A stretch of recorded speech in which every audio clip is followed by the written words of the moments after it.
All right, thank you all for joining us today. This is our webinar with the Colorado required retirement option. And for those of you who don't know me, my name is Manon Jacob. I've been with Autopaychecks for about 4 years, and hopefully you've joined some of our webinars previously, and I'm a little bit familiar looking. We are really grateful that Sean Malley, who's our VP of Sales, made the connection to the Colorado director of the Colorado Secured Savings Program, Hunter Railey. So thank you so much for that. And I'm really glad that we have Hunter here with us. We've had a lot of questions about this program recently, and I'm really excited that we're actually going to have some great information straight from the director of the program. So Hunter, thank you so much for sharing your time and your expertise with us today. A little bit of housekeeping before I turn things over. This webinar is being recorded, and I will send out a video of this later, and Hunter has agreed to share his presentation with us as well, so you'll receive the video and the PDF later today. We want to make sure that the audio is really clean so that everybody can hear, so we ask that you please stay muted. I'll be monitoring that, and if I hear any background noise, I may mute you. So if you see that happen, that's what I'm doing. That being said, your questions are very, very welcome. Hunter has about 20-25 minutes of a presentation and then has allotted the rest of the hour to Q&A. So please make sure your chat feature is open. And if you'll submit your questions through chat, that would be great. You can submit them while Hunter is talking, but we will hold all of those questions until after his presentation. And then Sean and I will read those so that Hunter can answer as many as we have time for today. We also had some emailed in questions from last week. We'll make sure I've sent those to Hunter beforehand, and we'll address those as well. So without further ado, the Colorado director, Hunter Railey, has transitioned to lead the Colorado Secured Savings Program back in February of 2021. And he came from a background with the small business majority. We're really fortunate to have the person who has been developing this plan from the beginning here to teach us today. So this program, this required retirement program, is meant to help small businesses that traditionally struggle to offer benefits have access to a state-administered retirement program at no additional cost to businesses other than a little bit of time. What the state is offering is a Roth IRA, which means that contributions are made with after-tax dollars so that employees pull, they don't have to pay taxes on it when they pull after retirement. This Roth is going to follow all the standards, I believe, of Roth. So there's some limit to contributions. I think it's $6,000 per year with an extra $1,000 that you can contribute if you're older than 50 in a year. And from what I understand, there is a minimum 5% employee-only contribution per payroll, and plans do travel with employees changing employers. And I believe that's any employer in the state of Colorado or New Mexico.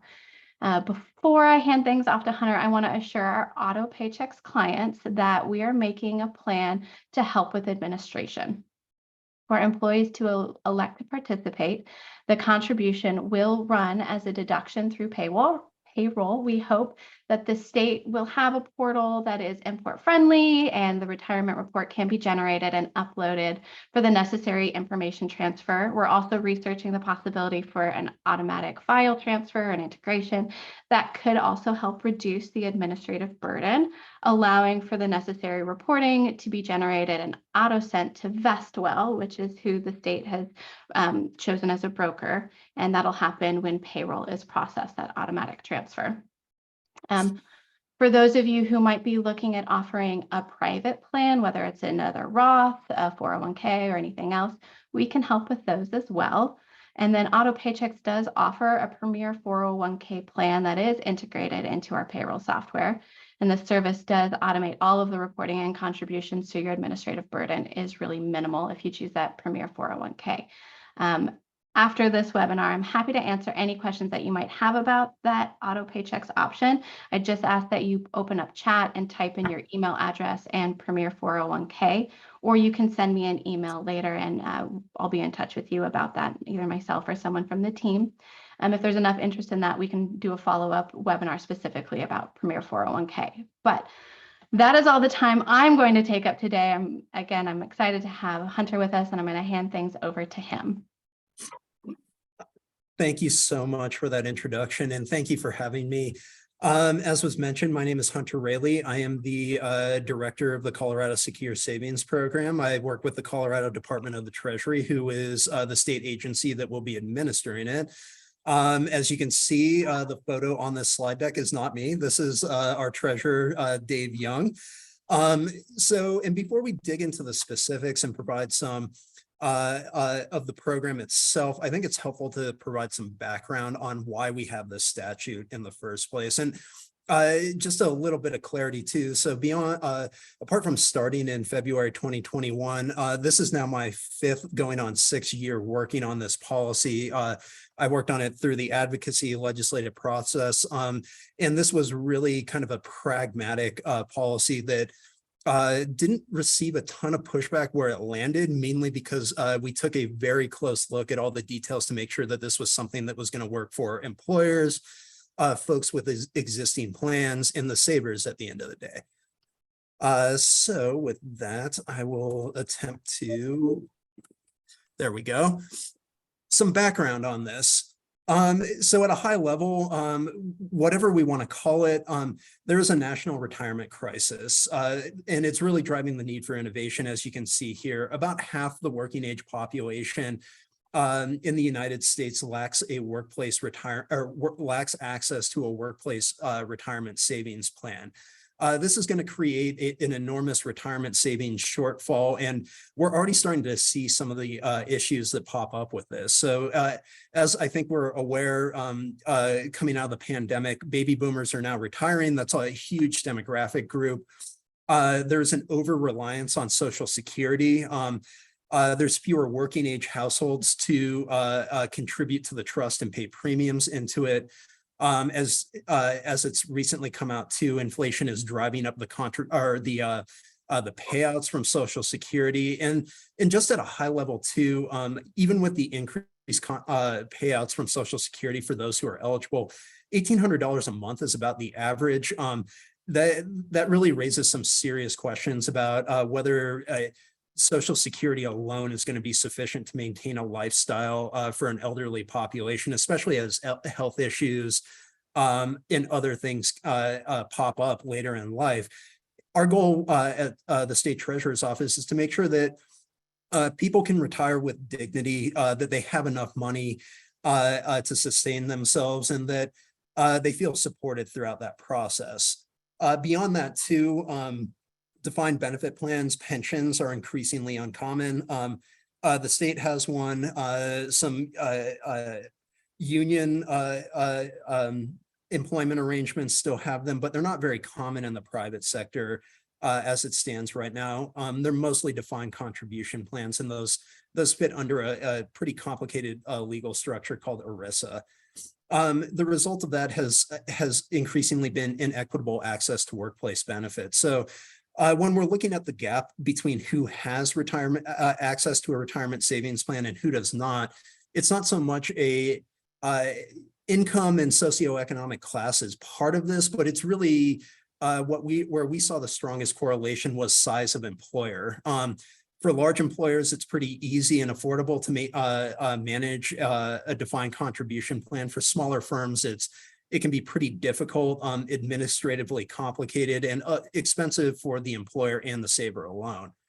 So these were the issues that we were really trying to address with this statute. So going into the law that was signed, so SB 2200 was signed in July of 2020. That came out of the COVID legislative session. Prior to that, after several years of advocacy and working on this, the legislature in 2019 authorized a study in the creation of a study board to figure out ways to address the retirement savings crisis. This board was a very mixed group of individuals. It included worker representatives, professionals from the financial services industry, elected officials, so the state treasurer, a county commissioner from the Central Mountain region, just a broad and diverse set of voices that had a vested interest in understanding this issue in more detail. That study board took on 3 questions. The first was the cost of doing nothing. That is, if we do nothing at all to address the retirement savings gap. The feasibility of what's called a marketplace. So think not the same, but closely analogous to the Affordable Care Act marketplace that you would see at like Connect for Health Colorado, where providers put their policies online and people can shop plans that way. And then what's called an auto IRA program, which is what SecureSavings is. The cost of doing nothing study found that this was going to cost the state of Colorado about $18 billion over the next 15 years. And that was largely as a result of shortfalls in tax revenue from people that, went out of work and then had to reduce their income, redirected funds from, existing state programs to senior support and social services programs. And then redirected federal funds as well that would be coming in. The marketplace too was also found not to be adequate. So in this context, when we were studying it, there were 3 states with an auto IRA program, 1 state with a marketplace, the state of Washington. Washington, in the first several years of having their marketplace, enrolled about 130 savers. Compared to its neighbor Oregon, who had an auto IRA program that rolled out on a similar timeline and now has about 150,000 savers. There was a huge distinction between who was reaching the most people, expanding the access, and really what the feedback was on that. As you can see to the right too, this analysis also pulled out the number of businesses that would be affected by this new program. As you can see, overwhelmingly, the majority of them would be smaller firms that have historically struggled the most with being able to purchase and maintain a defined contribution plan.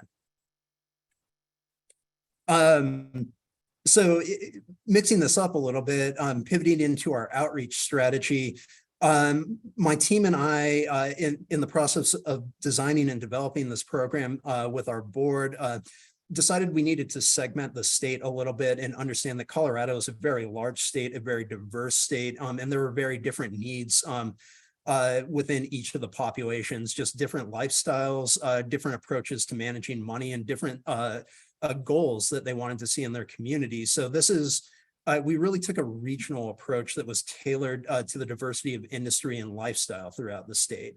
The 6 unique geographic locations are indicated by the colors on the state. And then we are also currently working on developing a multi-state partnership with the state of New Mexico. So for the folks living in the southern counties in the gray and I guess lighter blue region down here, there's a lot of folks that cross the border at various times during the year for their employment situation. They may be seasonal work. It may be you live in one state, you work in another. And really what we're trying to do here is make sure that, 1, we understand that these counties are among the lowest income in the state and in some cases the nation. 2, how do we, many of these individuals are working.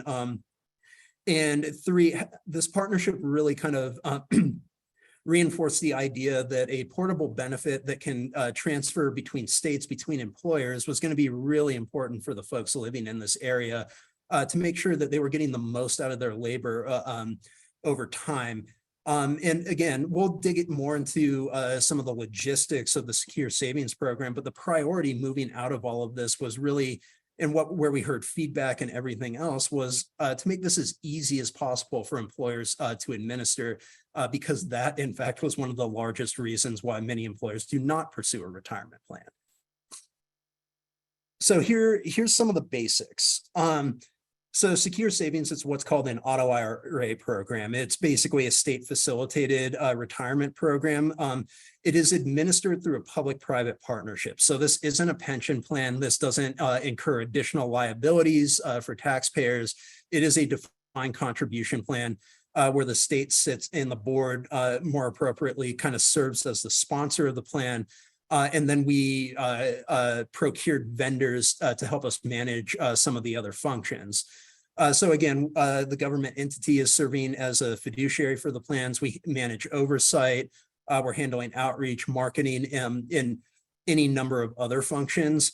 The private sector does a number of things very, very well, including investment management, record keeping, and custodial banking. So in this arena, there was kind of a win-win situation where we could get some high quality vendors in the door, get a really clean platform together, and really let government and the private sector do what it does best. So the private sector innovates, provides affordable options to the savers, manages some of the administrative tasks, and the state manages risk, provides oversight, keeps guardrails on, and makes sure that the people who are supposed to be enrolling are in fact doing so. On the record keeping side and the custodial side, our vendors are a company called Vestwell Holdings. They hold contracts for similar programs in Oregon, obviously Colorado, Connecticut, Virginia, and Maryland. And then they are subcontracting with BNY Mellon, who is handling the custodial banking for the IRA accounts themselves. The way this works is when registration opens, and I'll dig more into how that's going to be rolled out, employers will upload their employee roster on it's a secure platform. All of these firms have to adhere to SEC and federal regulations around personally identifiable information. And you will automatically enroll all of your employees. The employees may opt out of this program. There is no penalty to the employer if the employee decides to opt out. And there is no penalty to the employee if they opt out. And they can also re-enroll at a later date if they decide to do so. Statute establishes default contribution rates. The board selected the default investment options. And then, like any other IRA, we provided some additional options that allow the saver to customize so they can change their contribution rates. We have a number of different asset classes that will be made available to the saver. And they will have their own unique entry point in our platform where they can manage their own account. I can discuss this a little bit more later, but that may seem like that may be burdensome to the employer, but I can assure you that most, if not all of this, is automated on the back end. So it's not going to be a guess how much employee number one is contributing every month type situation. It'll be handled very smoothly. So a little bit more on the basic side. So who is required to participate?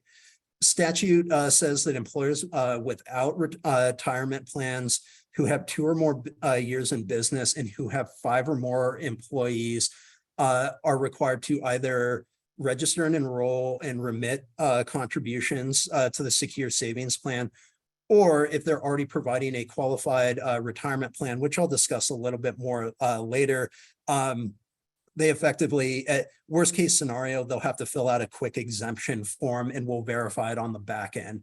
I'll discuss more too, because we are pulling 5,500 data. And if you already have an existing plan and you've had it for several years, you may just have to do nothing. As I noted here, employers with a qualified plan are exempt from the Secure Savings Program. On that point with the 5,500s, there's obviously gaps in the data. We may not capture everything. Some plans like SEP, Simple, don't require or have a 5,500 filing with that. That's okay. If you get if you receive a notice from the state, you have the plan, you have some pretty minimal documentation to demonstrate that you are in fact facilitating one, go ahead and fill out the exemption form. Hunter, for those that are unaware, what is a document 5,500? So it is a federal tax form that provides an overview of benefits that especially ERISA qualified benefits plans. So if you're not filing one and you have a retirement plan, it probably doesn't fit into that category. Don't panic. If you are filing one, again, if you got the plan in the last year or two, or you're planning on purchasing one in 2023, don't panic. The exemption process is going to be super easy. Our goal here with this statute is to increase the number of savers, not push everybody into or force everybody into a state facilitated plan. And again, objectively, 401ks and some of these qualified plans can provide a more robust benefit. That being said, they are more, there's a lot more legal obligations on the employer. They're more challenging to administer and they can be expensive. So I guess at the end of the day, what we're really asking employers for is if you're kind of sitting on the fence with that, reach out to a financial services representative who's licensed, have a conversation with them and make the best decision for you and your employees. Again, there's some baseline requirements for the state program, but at the end of the day, this is really about increasing the wealth of the state of Colorado, where as long as you're meeting the statutory requirements, we're not going to be super picky about how that happens. And as you can see with this nice little Venn diagram, the star in the middle, if you fit into that little star, that's who needs to participate. A little bit, I think we'll discuss a little bit more on how employees are defined, but employees, generally speaking, are individuals who have been working for the firm for 180 days or more, are over the age of 18 and receive taxable wages in the state of Colorado. It excludes 1099 workers, seasonal workers, but part-time and full-time fall under this requirement. So there's been a lot of misinformation floating around about this. So I'll clear something up really quickly. Under no circumstances are you required to purchase a private retirement plan for your employees. The Secure Savings program is free and registration isn't going to take very long. Ongoing administration is estimated to take about 15 minutes a month tops, if at all. And if you're working with a payroll administrator, it's going to be even less for you. You can delegate that authority to your payroll company.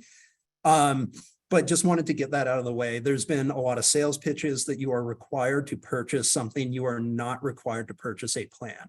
You have the option of choosing, and we would, if you're sitting on the fence, don't really know what you're getting yourself into, we would highly, highly recommend speaking to a registered financial advisor. Their primary job is to educate you, the consumer.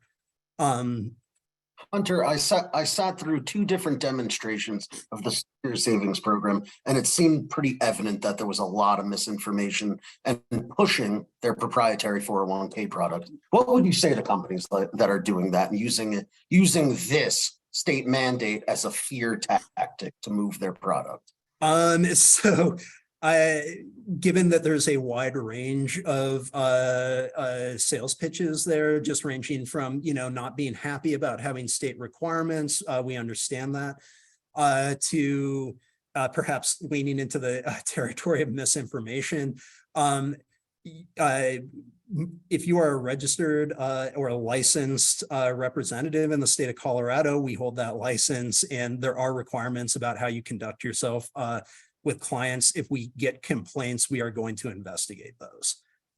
So just at the end of the day, I think the key point here to mention is that in every other state with an auto IRA program, we've seen 5,500 filings increase. We've seen more engagement in the private financial services sector. This isn't to undermine existing financial services. This is actually going to be a boon to it based on all available data points. Whether they start with your 401k or they start with Secure Savings, at some point, even a $15 an hour employee who starts saving at 25 is going to meet most minimum investment requirements for private wealth management. That's an opportunity. I can only speak from my personal experience, but having somebody guide me with how to manage my money and what to do with it has been useful when I got married, when I had a child, when I bought a house. These are all really critical functions, and the Department of the Treasury is viewing this with a collaborative lens. That being said, again, if you are misrepresenting the program or we find anything that kind of falls outside of your licensing parameters, we are going to take a very close look at that, because the state does have fairly strong consumer protection laws. And at the end of the day, we don't want to be doing that. I don't think anybody wants to be sitting through it. Let's just leave it at, there are opportunities here for both the state and for the private sector. and we'd love to work with you on that.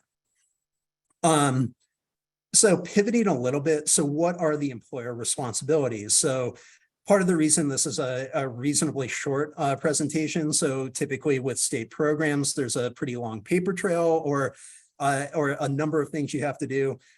Beginning in January, if you fall under the requirements, you are going to start receiving notices from the Department of Treasury and Vestwell Holdings that are going to give you an access code. Your only requirements here are to register and certify your exemption in 2023, but no later than February of 2024, upload an employee roster, and remit participating employees' contributions. That's it. That's the end of your legal obligations as an employer if you fall under this statute. It sounds like the state of Colorado is not really trying to strangle employers to penalize them for not acting tomorrow on the subject matter. No, and I think again, if employers, this is a complicated arena. These are private retirement plans are not super intuitive for the average person. You can wait until December of 2023 to register and enroll if you're kind of sitting on the fence and you want to talk to somebody about that. The flexibility was also built in. I know there's a number of other requirements that are coming out in early January. We're aware of that. We wanted to build in the flexibility into the statute and into our enforcement process that really makes sure that among other things, you have enough time to do this, that you're receiving appropriate notice. And then what I think is really kind of an innovative approach is we have employer data that it sits within the state of Colorado. We know where you guys are. We don't want you searching and flailing around to find information about a state requirement that comes with enforcement penalties. We will reach out to you directly. This is something we can do, and it's going to make your life easier. It's going to make our life easier. And we're here to help at the end of the day. So just at a high level overview, this is just a sort of a step chart of kind of where everybody fits in. I'll breeze through this a little bit more and kind of go get more into the details. But one of the things that is worth mentioning too is the employees attached to employers who fall under the requirement are going to be automatically enrolled. I mentioned that 1099 seasonal workers, self-employed individuals are going to fall outside that requirement, as are employers with less than 5 employees. Individuals can voluntarily participate in this just like any other IRA program. You can sync your contributions to your bank account. You can set it and forget it on a monthly basis. You can do one bulk contribution as long as it's within the parameters of federal requirements. Really up to you. We tried to build in as much flexibility as humanly possible for you at the end of the day. And really to make this as easy as possible from the outset. If the question comes up, why do we need administrators in the state? Because all the complexity you would traditionally have to take on as an employer, we are taking on our end. So if it's a smooth and seamless process, that's great. That's the goal here. So following up just a little bit on employer responsibilities. So because this is not an ERISA plan, it's not that you're not required to match. You cannot match your employee contributions. It's an IRA. You cannot match there. You cannot. That really falls in the realm of 401k, doesn't it? Yes. We've gotten questions about it, about providing some supplementary benefits and stuff like that. I think there are other options out there. I won't get into detail there. If you want to get creative, that are probably pretty cost effective, we just can't allow you to match here. You can't prohibit, restrict, or discourage employee participation in the program. Likewise, and I'll make an explicit note about this, you can't be actively pushing them into it beyond the auto enrollment function. Basically, this is once you sign them up, you can say that at a high level that this is the state program, we're meeting state requirements, the choice is yours. but you're really hands off here. Do not provide advice to employees regarding investment choices, contribution rates, and the like. That would also apply in the context of 401ks. Unless you're a financial advisor, just don't do it. And then do not remit contributions for any employee who opted out of the program. This is going to be really easy not to do, mainly because, and I'll speak to kind of the logistics a little bit. Once you enroll your employees, there's a 30-day waiting period to see if they're going to opt out before the first contribution. If they opt out, you're just not going to see them on the list of individuals you need to make a payroll remittance for. Most importantly, and this is explicitly stated in the rules, because we're reaching out to the employers directly via notifications, if you think you might fall under this statute, the requirements of the statute, but you do not receive a notice either because you have an existing plan or something like that, you do not need to comply with the requirements of this program. So that means you don't have to go out and evaluate private plan options, nor are you going to be subject to enforcement and penalties down the line. Basically, if you don't hear from us, move on with your life. Sounds good. Employee. So here are some of the benefits to employees. So we're gonna have some online tools to support that. So retirement calculator, plenty of information on our website. We also have our vendor Vestwell has a pretty sizable call center that it will give that if you call it, you will be able to speak to a real person to answer some questions about this program. The way they bid that was, and it'll depend on volume of calls, but generally speaking, 90 seconds to get a live person through our vendor. The default account structure is going to be Roth. So that's going to be a post-tax contribution, but I know there's a number of avenues where, especially even with smaller firms where individuals are making more money than is allowed under federal requirements. We are offering the ability to recharacterize to a traditional IRA if you would like to, or if you need to and want to continue participating. Employees are able to opt out and re-enroll at any time. There's no enrollment periods, so not like healthcare in that. It's portable. It's attached to a social security number. So if you're an employer with a pretty good amount of churn at your firm, I would say, past a certain point, once we get through the rollout, it's not going to be super difficult to kind of onboard people. They may already have an active account. We'll be able to match it. We have all of these records. And then there's going to be customization available. So just going through the default contribution and what we say, the default structure is basically if you automatically enroll an employee, they do not opt out, but they take no other action beyond prior to starting payroll contributions. Their account structure is going to be a Roth IRA. Their contribution amount is going to be 5% of wages. And then the board has approved an auto escalation structure of 1% annually up to 8%. Do not fear, that's our system is going to track that for you, not something you need to be aware of.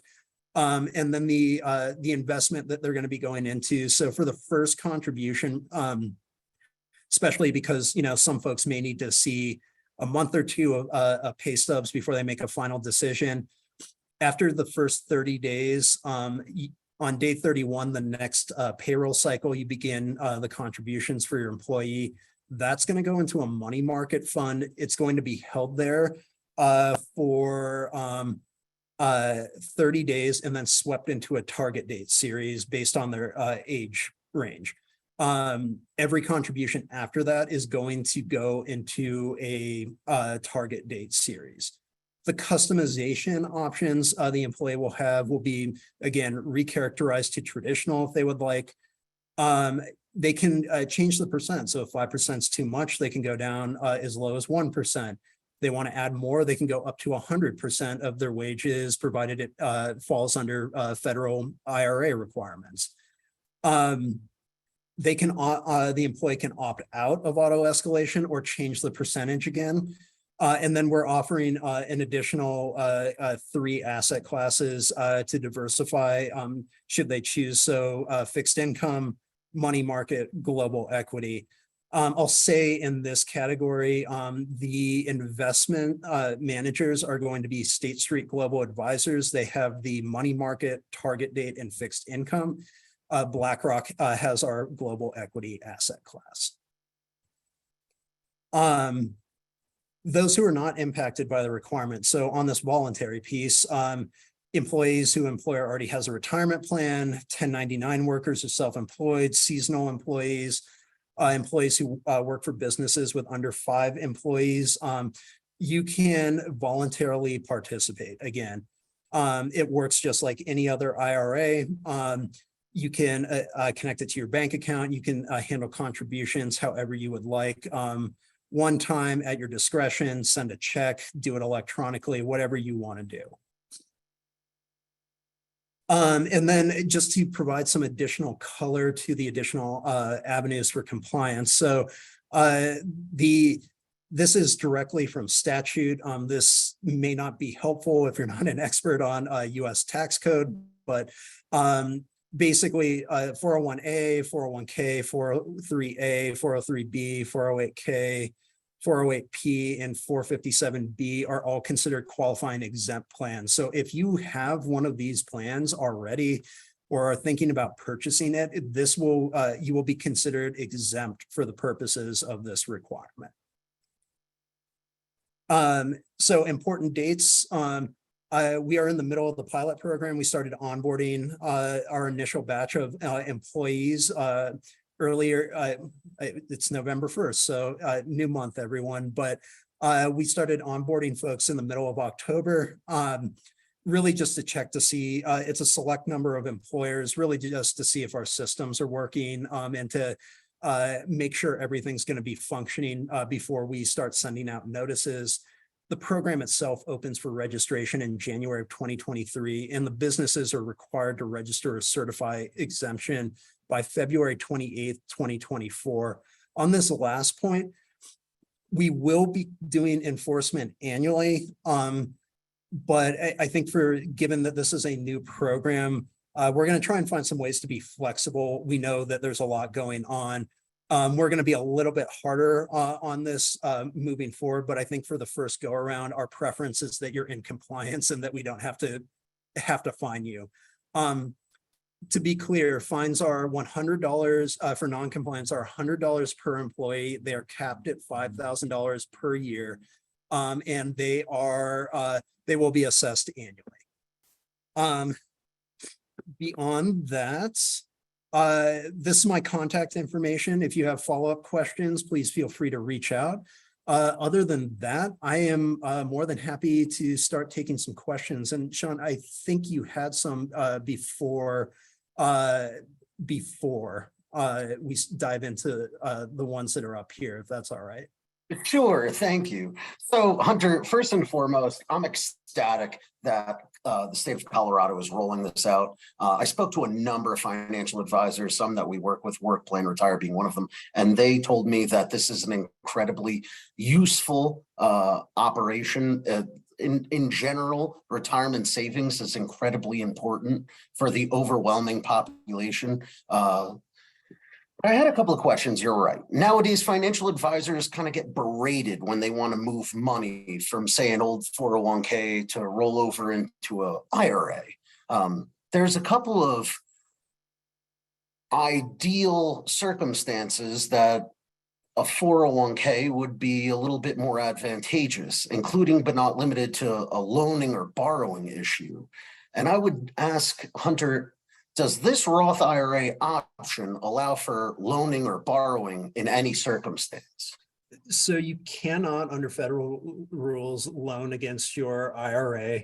So yes, that is, again, there are some advantages to the 401k for the saver, namely higher contribution rates, the opportunity for a match, and a little bit more flexibility with the money on that. And you can't do that with an IRA.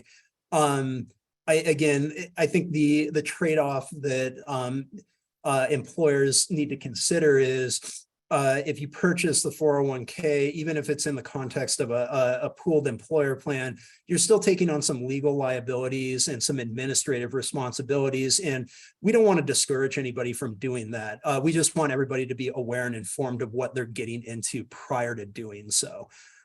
So if that type of structure resonates with folks on this, again, I would strongly suggest reaching out to a financial advisor and speaking with them. Again,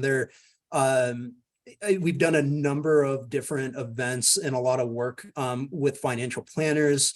Their primary mindset is to educate and inform because there are a lot of legal requirements around this. So they're obviously going to be trying to sell, but they're pretty transparent about it. So again, this is about making the right decision for your business and for your employees. And we're here to answer questions, and then we can also maybe help guide you to some other resources as well. Yeah, that's great. Okay, if you don't mind, I'd like to jump into some of the questions from our attendees. Mhm. Wonderful. So to clarify, people are wondering, ESOP and Simples, are those qualifying private plans to be exempt from Uh, state offers? So I need to check on the ESOP, but yeah, Simple and SEP are qualified plans. It was one of the 4.0 with a letter plans. They are. We are not going to try and if you certify your exemption, don't expect us to do like this detailed audit. We really just need documentation supporting that you do in fact have a plan, you are facilitating one, and people are participating in it. Okay. And then we have another question. Can we still register and offer the Colorado Secure Savings, even if we also offer an ERISA? Reach out to me directly because it'll depend on a number of things, and I'm happy to chat through it. Okay, thank you. What about a PARA, a 401(b)(3)? Is that a qualified plan? The 403(b), yes, would fall under this. So you are exempt. Okay, thank you. I'm going through these pretty fast and furious. So one person is wanting to clarify that they heard correctly that seasonal employees are exempt from having to be enrolled. Seasonal employee, yes. So seasonal employees are, at least under Colorado statute, are not going to meet the 180-day threshold. Okay, so then someone followed that up with, can you define seasonal? Is it 9 months or 6 months? And I guess it really follows down to that 180 days. Yes. Okay, thank you. And then how does Secure Savings handle H-2A employees? Are they Foreign residents. So we will. It's going to depend on documentation. So basically, if they have an I-10, they can participate. If they do not and they're documented, they cannot. Depending on how long they're here for, those types of things. But I would direct you to, again, that employee, the definition of employee in the statute. That's going to dictate that. And frankly, where you shouldn't be as concerned here is we're getting our data from the state unemployment program. So our employee count is based on basically how you're filing for unemployment premiums. So if you're not contributing premiums for those individuals, and those individuals in particular are a little bit outside my wheelhouse, they're not going to show up in our count. Okay, thank you. For employers offering a private plan to employees, do they just need a record of a one-time opt-out by employees not wanting to participate? Or is that form that you talked about for filing, exempting from opting out, is that something that needs to be collected every year? For the employee opt-out? Yeah, so you won't be collecting that form. That's going to go straight to us. So less paperwork on your end. Basically, we're assuming they have opted out until we hear otherwise from the employee. Okay, so if somebody offers a private plan and the employee opts out of the private plan, I mean, just by the fact of offering a private plan means you're following the Yes. guidelines to offer. Yeah. We're not We understand that, again, we're offering or trying to kind of structure this in parallel to how existing 401k and private plans option. They can opt out. There's, there's issues with that, but that's not, we're not holding you responsible for the individual choices your employees make in terms of participation. Perfect. So should employers wait to see if they get notice from you before they file? Yes. Okay. Yes. Especially if you already have a plan. Again, if we can locate a 5,500 or something like that, we're just not going to contact you at all. If you do get one and you have a plan, don't panic. It just means there's a gap in the data, and the certifying exemption takes about 5 minutes. So it'll be real quick. Okay. And can you say again when those notices were sent out? So they're going to start in early January. I believe January 11th is when the notices are going to start going out. I shouldn't mention too, we're structuring how the notices go out to kind of manage volume. But so I can't speak to any individual business, but what I can say is before you receive any enforcement notices, you are going to receive 5 separate notices from us during 2023. So it's not going to be you get one thing in January, you're expected to remember. We're going to continue reaching out at various points of the year. That's early. Yeah, thank you. Earlier you mentioned auto enrollment. Can you go into a little bit more about how that happens? Sure. So especially if you're working with a payroll provider or you're using a digital payroll system, QuickBooks, something like that, basically you'll just upload your employee roster, and then kind of similar to, I don't know if this is the right crowd, but like when you apply for a job, upload your resume and then it automatically fills out all the fields for you, and you just kind of have to check the information. That's basically how the system works. And how does that happen with new hires? So you upload your initial roster and then you hire 5 people in a couple of months. So you'll have to go back in and do that. But again, it takes, I can say from watching a number of the onboarding for our pilot participants, it hasn't taken more than 20 minutes for any of them to get through their onboarding. And we're talking, they have a range of employees as few as 5, as many as 700. It's been a relatively straightforward process where we're probably going to evaluate cleaning up the statute a little bit is that 180 days piece kind of creates some confusion of, I hire somebody new, I'm expecting to keep them long-term. I want to enroll them now. Do I have to come back in 6 months to do it? No, you can enroll them immediately, but I think we want to clean up the language to be more explicit that 1099 seasonal workers are excluded from the auto enroll piece on the employer obligation, but can still voluntarily participate. Okay, so it'll just be part of almost like a new hire process for everybody that somebody hires. They'll have to make sure that they're completing this auto enrollment. Yes. Okay. Now, Hunter, I have a quick question regarding fees, because fees are always a predominant concern with any investment. Mm-hmm. Is there a specific number, or I should say a percentage, that will be deducted for the fees, and what would that percentage be? Or is there a minimum dollar amount? Because with such a small contribution, this can make a big difference. Yes. So and I'm glad you asked. So our and I can, before we get off, I'll put our website in the chat where we disclose everything. The initial fees are going, so we're using a hybrid fee structure. So it's going to be a dollar-based fee plus some basis points for assets from assets under management. The asset-based fees are going to depend on which investment options the individual chooses. But the dollar-based fee is $22. It's expected to go down to $20 and then $18 once the program is fully scaled up.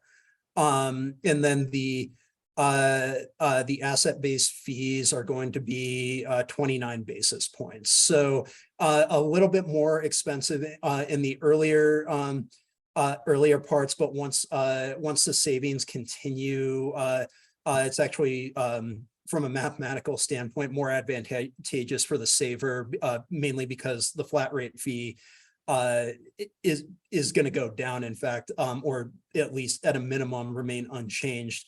We also have breakpoints in place for the basis, the asset-based fees.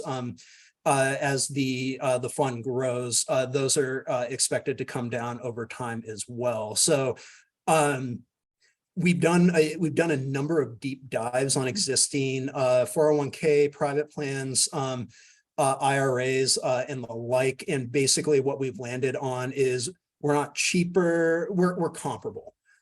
So and really when you're talking about IRAs in particular, as an investor, it kind of comes down to what do you want to get out of this? What services do you need?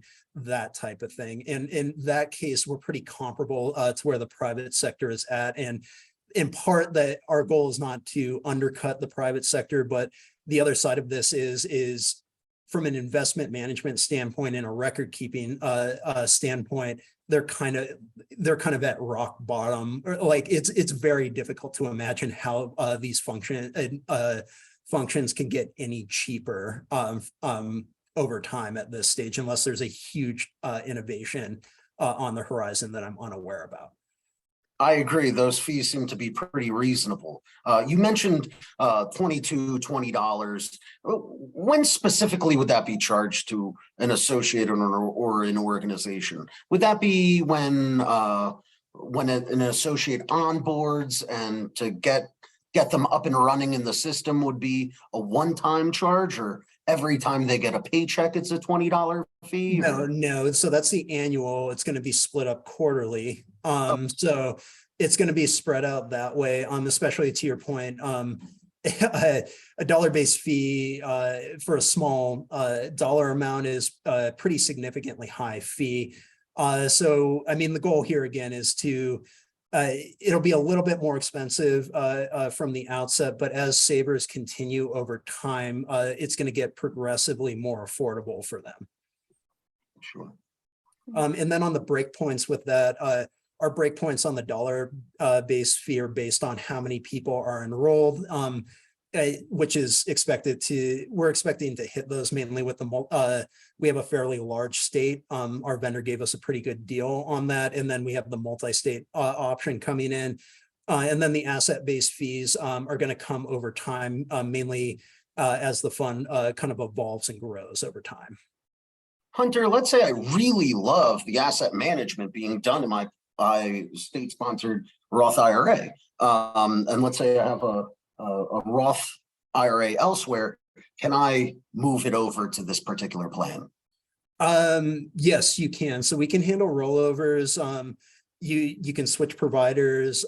You can, when you plan leakage is sort of a big thing that comes up. A lot of people leave their job, have an existing 401k, and then basically do nothing with it.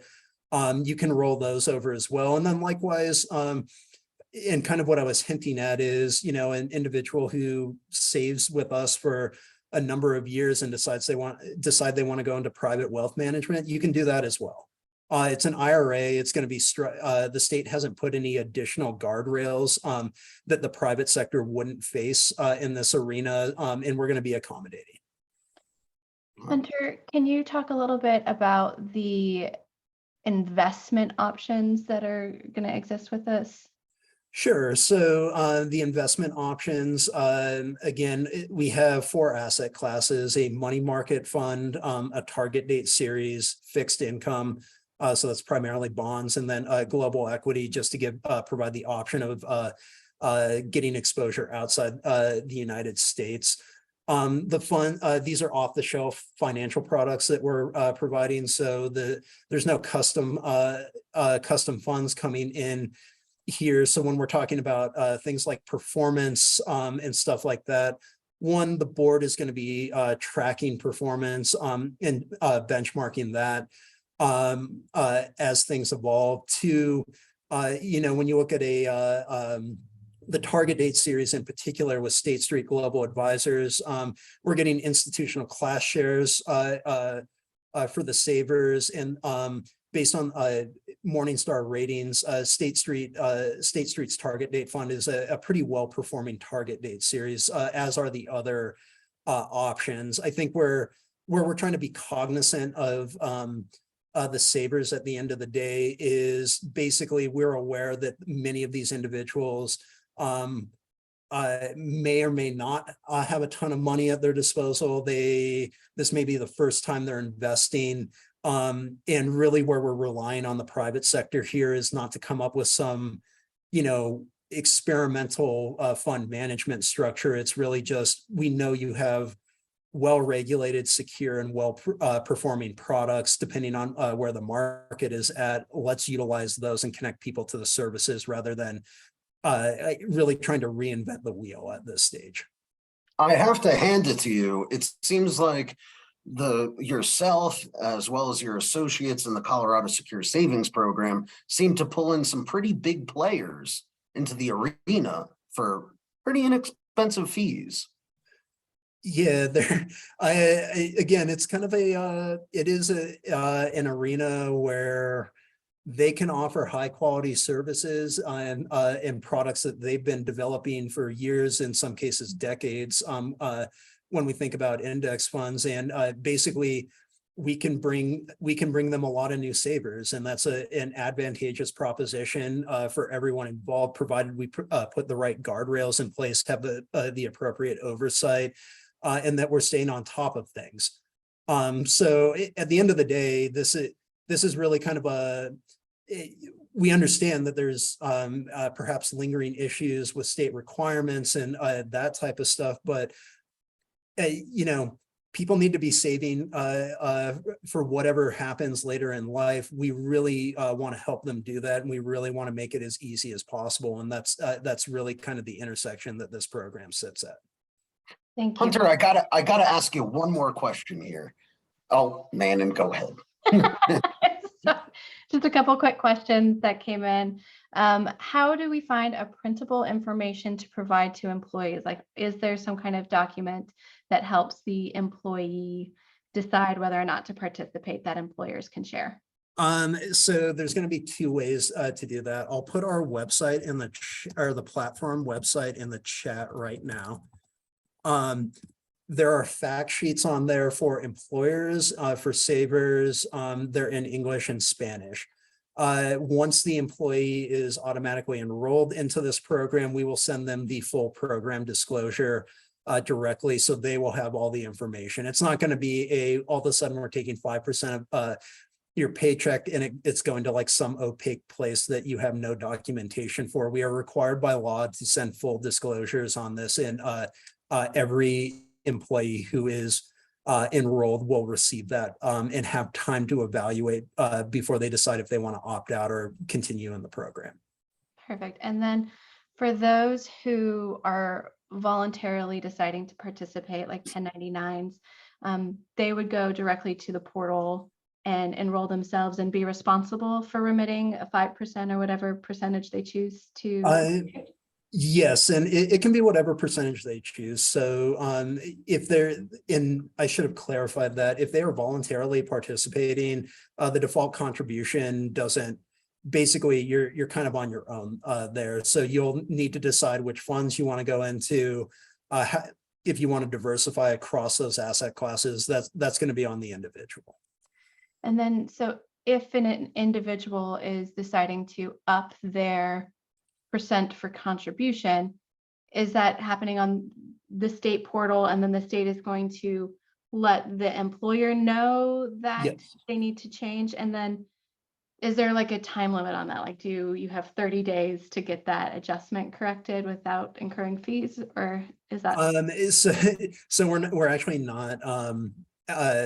I'll reference the rules and see if there was anything specific, but generally speaking, and it'll make more sense when you look at the back end of the platform. Again, it's not going to be a situation where employee changes contribution rate. I need to like figure out and remember what that is. It's going to show up directly in your platform for you when you're doing the remittances. So pretty much everything except uploading the employee roster, if you have an integrated payroll system, is just going to be automated. Okay. Okay. And then if a private plan, like an employer requires you to be employed for a year before you can start participating, does that still qualify as a qualified private plan, or is that too many stipulations? So just to clarify the question, so if employer is offering 401k and they have a year waiting period to allow others in, yeah, we that falls outside the purview of this statute. So we can't dictate those terms to the employer. So it is we are still considering it an exempt plan, and we aren't reaching into that relationship if you have an existing 401k. Okay. Thank you. I know we're right at the top of the hour, but I think Sean has one more question. And I do. So back in the day, let's call it a few months ago, we had employers had the opportunity to do one of three things. Number one choice was to do nothing regarding employer savings. Do nothing. Big Brother decided to take that option away.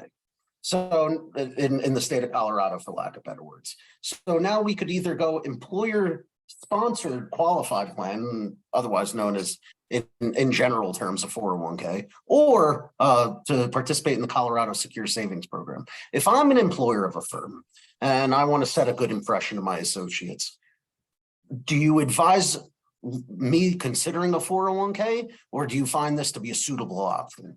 Given the diverse amount of industries, it's really it's really going to depend on what you think you can afford and take on. And that's where I would emphasize, reach out to a trusted advisor or somebody you can talk to. If you're really concerned about the state plan, just talk to a number of different brokers and see what's going to work best for you. Again, the trade-off here is our benefit, namely in the form of an IRA, is capped at $6,000 or $7,000, depending on how old you are. But it's free and it's easy to use versus, depending on what industry you're in and what your employee expectations are, a qualified plan may be more suitable for if you're having concerns or questions about retaining employees, if you're doing enough to support them. So what we're really trying to get at here is just, again, the goal is more savers. There's, based on the estimates, we've fundamentally are looking at an $18 billion tax bill that is going to have to be paid by somebody, and it's going to be us. And I think the advantage here with retirement savings is we can reduce, mitigate, or, if we're all stellar performers, avoid it altogether, but we don't have to do anything different other than facilitate a couple options and expect people to show up at work and earn their wages. And that's a pretty good proposition, I think, for anybody. It's certainly a bright day in Colorado. Not just that it's sunny here in Denver, but people are encouraged to save for retirement, putting us all in a better place. Yes, and thank you again for having me. I know we may not have gone through all the questions, but again, this is my email. Please feel free to reach out to me. We'll make it a point to get back to you, and thanks again. thank you so much for joining us today, for educating us, and for answering all of the questions that you were able to. I think you got to most of the ones that were submitted. So thank you for your time, and for everybody who's still with us. This recording will be sent out, and Hunter has agreed to share his slide deck for us to send out as well. And thank you for being on with us today. Thank you.